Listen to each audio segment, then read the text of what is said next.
លោកជំទាវបណ្ឌិតជាសេរីទេសាភិបាលធនាគារជាតិអនុញ្ញាតឲ្យគណៈប្រតិភូក្រុមប្រឹក្សាធុរកិច្ចអាស៊ាននៃប្រទេសម៉ាឡេស៊ីជួបសម្ដែងការគួរសមនៅរសៀលថ្ងៃទី6 ខែមីនាឆ្នាំ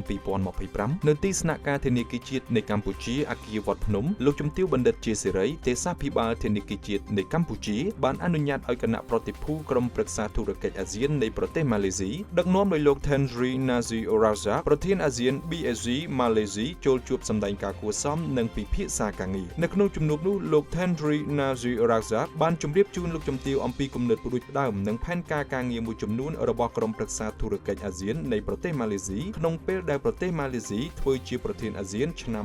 2025លោកបានស្នើកិច្ចសហការនិងគាំទ្រលើគំនិតផ្ដួចផ្ដើមទាំងនេះដោយបញ្ជាក់ថានឹងផ្ដល់ផលប្រយោជន៍ដល់បណ្ដាប្រទេសជាសមាជិកអាស៊ានលោកជំទាវទេសាភិបាលបានបង្ហាញការស្វាគមន៍និងសង្កត់ធ្ងន់លើសារៈសំខាន់នៃគំនិតផ្ដួចផ្ដើមដែលផ្ដល់ជាយន្តការឈ្នះឈ្នះសម្រាប់គ្រប់ភាគីបន្ថែមលើនេះលោកជំទាវក៏បានលើកឡើងពីកិច្ចសហការល្អរវាងធនាគារជាតិនៃកម្ពុជានិងបណ្ដាធនាគារកណ្ដាលជាច្រើននាពេលកន្លងមកព្រមទាំងរំលេចពីវឌ្ឍនភាពសេដ្ឋកិច្ចរបស់កម្ពុជាក៏ដូចជាសក្តានុពលនៃវិស័យហិរញ្ញវត្ថុកម្ពុជាបន្ទាប់ពីជំនួបនេះគណៈប្រតិភូក្រុមប្រឹក្សាធុរកិច្ចអាស៊ាននៃប្រទេសម៉ាឡេស៊ីក៏បានធ្វើទស្សនកិច្ចសារមន្ទីរព្រះស្រីអេសានវរ្ម័នដែលជាសារមន្ទីរទំនើបបង្ហាញអំពីប្រវត្តិសាស្ត្រដ៏គួរឲ្យចាប់អារម្មណ៍របស់ប្រទេសកម្ពុជារយៈពេលជាង 2000 ឆ្នាំជាពិសេសអំពីទិដ្ឋភាពសេដ្ឋកិច្ចនិងហិរញ្ញវត្ថុផងដែរ